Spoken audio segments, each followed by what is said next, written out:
Nakapasok. Hello! Yes, Papa Jack. Good evening. May sariling projection. Yes, mga kaibigan po niyo ko si Robert ng Cavite. Balak mo mapalitan si Papa Jack sa trabaho niya. Hindi naman, Papa. Di ba? Lalim ng boses, ano? Robert! Yes, Papa. Ayan. Kausap kita, Papa. Walang ibang tao tayo. It's just you and me. Yeah. Anong ginagawa sa buhay ni Robert sa edad na 32? I'm working as a operation officer ng aming security agency. Really now? Yep. So marunong kayong mga tipong taekwondo, ganyan, judo, ganyan? Ay, hindi po. Kasi you work in a security agency, di ibig sabihin, self-defense. Yun nga ang problema, hindi ako marunong sa self-defense. Talaga. Sige, anong ginagawa ng isang, anong trabaho mo? Bali operations, ako yung nag-handle ng mga paano ulit? Handle? Ikaw yung nag-handle? Yep, nag-handle. Handle. Would you try to say McDonald's? McDonald's? Say palabok. McDonald's. 1 quarter pounder, please. Anong probinsya mo, kapatid? Cavite pa talaga. Cavite talaga. Caviteño ka, na? Yep. Saan sa Cavite? Tansa, Cavite. How far away is Tansa from Ross Boulevard? About 35 kilometers. 30? Accurate, no? Yep, accurate. Diba? Babajak, 35 kilometers, 5 meters and 2 inches, gano'n. Talaga. Anyway, Robert, may asawa na? Sorry ha. Kailan po ito? 2002. Of course, you don't want me to be sad about this. Naka-move on ka na dyan? Yeah. Thank you very much. So I don't have to feel bad. 2002. Yeah. Nagmahal ka na ba ulit after? Hindi. Ngayon lang ulit. Ngayon na, nagmahal ka na ulit. So, 2002, 2011 na, 9 years ago, wala ang misis mo. Yep. Ilan anak niyo ni misis? Isa lang. Ilan taon na ngayon? 11. Kamusta naman yung bata? Okay naman. Nag-aaral. You're a good dad? I think so. Well, that's a claim for you to make. Good luck. Ano nga paglilingkod ko sa'yo? Teka nga muna, may nag-text. Ang pogi mo kahit chubby ka. Ano ba? Anong chubby ka dyan? Si Capital V? Huwag lang ganun, di ba? Lahat ng mga EV night shift, mga kaibigan sa QC team and also to mga taga-EV Cebu. Binati kita, nilait mo pa ako. Alright, sige, dali. Robert? Yep, Papa yung kasi, nagkaroon ako ng same-sex relationship. Are you gay? Well, hindi mo matanggap? Tanggap ko naman. Okay, let me ask you again. Are you a gay? Sa aspetong yun, wala akong pagdududa na tanggap ko. So you're not answering my question. You a gay? Yeah. Okay, hindi yan krimen. But thank you for answering me. Sige, kailan may karelasyon ka ngayon? Nasa Dubai siya ngayon. If you don't mind me asking, kapatid, alam ko nang yumaong asawa mo. Come again? Come again? Really? Are you sure you want me to do that? I'll say it again. Sige, ganito ano. Robert! Alam ba ito ng yumaong asawa? Hindi. Okay. So, curious lang kapatid. Kailan mo nalamang you're gay?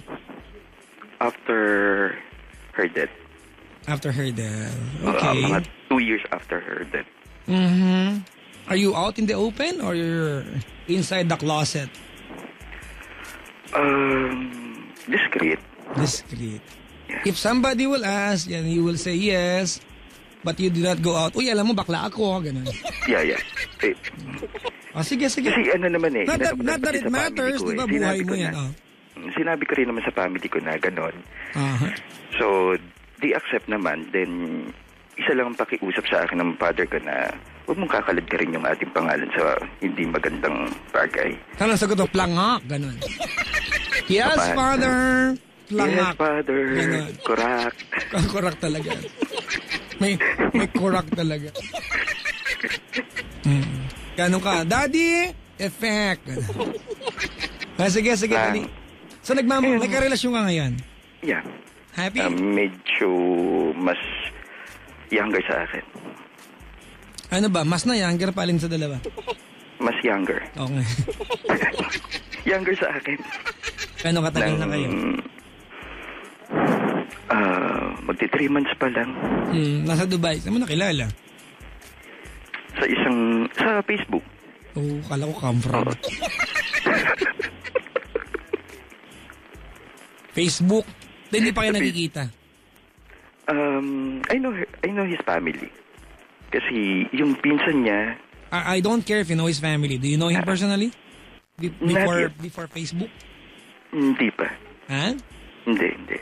Teka, may nag-text. Ang pogi mo, mag-gym ka para perfect ka. Ayoko mag-gym para hindi ako perfect. Alright, sige. Kilala mo ang family niya, but you haven't seen the guy personally. It's only through Facebook, tama? Yep, and constant communication sa YM. Alam mo, malapit kang sabihin, kalokohan niyang relasyon na yan, but I want you to be hopeful about this. Sige. Ngayon lang kasi nagkakaroon ako ng doubt medyo nag-aalangan na ako na ipagpatuloy pa o hindi.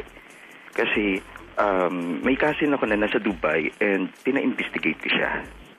Alright. Kung klaseng pagkatao. Yun nga lang kasi, ang problema sa akin, hindi ko napa-investiga bago kami magka-relasyon online. Ngayon, ang dami kong naririnig from different tao na. Can I cut you for a while? Okay, stop. Robert, can I cut you for a while? Okay. Halimbawa, kasi ayoko mo na marinig yung nalaman mo, anak. Kasi this is immaterial. Sabi nga ng korte, di ba? Immaterial. This is irrelevant, di ba? Yeah. Sa estado ng relasyon na meron kayo ngayon, kasi he can just tell you pagdating niya, I did not want to tell you over the phone or through Facebook eto mga bagay na to kasi I wanted to tell you personally. And this is a downside, mga kaibigan, kapag nagkaroon ka ng karelasyon, di ba? Through cyberspace. Alright? Sige, tuloy mo. So, base sa mga pagkakakilala mo sa kanya, may mga nalaman ka, pinaimbestigahan mo siya. Alright. Pero, ano nalaman mo? Friendly user, ganito. Baka user-friendly. User-friendly? Kasi pag friendly user, positibo yan eh. I'm sorry. Pag user-friendly, negatibo yan, di ba? Medyo kinakabahan. Oo. Ayun, tapos, alam mo yung typical na, every other day, iba yung mga kasama. Is he an all-out gay or parang kagaya mo rin? Ganun, paano ba? Well, sa parang katulad ko lang din na medyo tago. Pero, every time na, na tatanungin ko yung pinsan ko, kasi yung pinsan ko hindi naman friendly siya, maraming tropa sa Dubai, so natatanong niya. Alright. Alam ko naman yung pinsan ko hindi magsisinungaling sa akin yan. Sige. Ayan, ngayon, gabi-gabi, or every other night, iba-ibang kasama, so natatakot ako. Hindi para sa akin, kundi para din sa kanya. Kasi minsan, mag-uusap kami online na may basag ang mukha. Ang pogi mo pero botete ka pa rin. Hindi nga. Kuya, wag naman trying hard mag-English. Ang sakit sa tenga. Ano ba kayo? Kanya-kanya yan, di ba? Kanya-kanyang brand ng bacon ng kinain. Huwag kayong magulo. Alright, Jeff. Sorry if I seemingly not really focusing sa, di ba? Giving you my entire, attention. Gusto ko lang sabihin sa'yo to, I don't see the point why papaimbestiga mo ang taong mahal mo. Because it's your claim na nagmahal ka ngayon, tama? Yeah. Ano ang point na sa iba ka naniniwala kung mahal mo yung tao? Ang akin naman... Jeff, being with someone, you are 35 years old. I am 29. I should not be the one telling you this. Pero tanga ka alam mo yun. Sensya ka na, ha? I'm still giving him the benefit of the doubt. No. You doubt the guy completely. But he keeps you occupied. That's the only thing that he's doing for you. Di ba? Handit pinakilala mo sa Pilipinas yan? Hindi mo kailangan di ba? Hindi mo kailangan na ibang tao to tell you what kind of a person he is. Tama, mali? Tama. O, di ba? Hindi mo kailangan ng pinsan pa-imbestigahan. This is really unfair sa taong mahal mo. Whatever ang mga bagay negatibong alam mo sa taong ito na kamo mahal mo, which is, I highly doubt na mahal mo yan, di ba? Ay impression sa kanya ng mga taong hindi niya karelasyon. Tama, mali? Tama. Na may nakita ka bang magkarelasyon, magpartner na, alam mo, hindi ko alam mo nagustuhan ng babae sa lalaking yan. Di ba? Kasi niya abang, bakit niya nagustuhan? You know why? Minsan ba't nagustuhan nila yan? Kasi that girl na in love sa isang lalaking mayabang, di ba that girl has the ability to look inside that guy's heart. And it doesn't happen through Facebook. You agree? Yeah.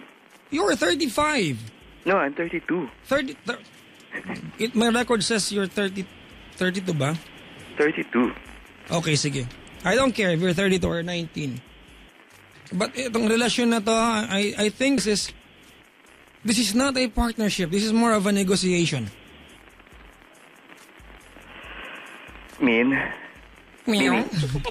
Bakla. Sabi niya, Jason, this is more of a negotiation. Meow. Do you really love the guy? Sagutin mo nga ako. Ngayon, Papa Jack. With your own words. Yeah. You love the guy? I love him. And with your own definition, Jeff, ano ba ang love sa'yo? Sa akin, I love him because of his imperfections. Are you sure of the things you know about his imperfections? Yeah. Like what? Yung pagiging maldito, pagiging gimikero. Ay, teka lang ha. Sa iba pala ako nakatingin. Si Robert ka pala, Jeff. Ako ng Jeff sa'yo. Robert, pagiging maldito. Yeah. Alam mo, at pagiging imperfect, di ba? Maldito, kung meron mang ganyang term, nag-imbento ka pa. Kung bakla din naman siya, di maldita na lang. Di ba? Ito yung mga bagay na he projected sa iyo through Facebook, tama? But the bigger question is, yan ba talaga siya? Answer me. Sa akin, Papa Jack, no, sometimes I believe... Yes or no? No. No. Hindi ba... Yung nasa sense ko siya, pagkausap ko siya, iba you do yung not sense someone you love. You feel the heart of someone you love. Come again? Come again? Are you sure you want me to do this now? Hold on, I'm coming again.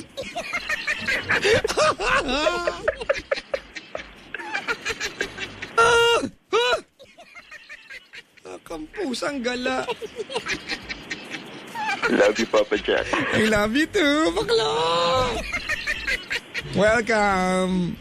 Bakit dito mag-join kila Ami Perez, Kumari Club? Diba? Kasar.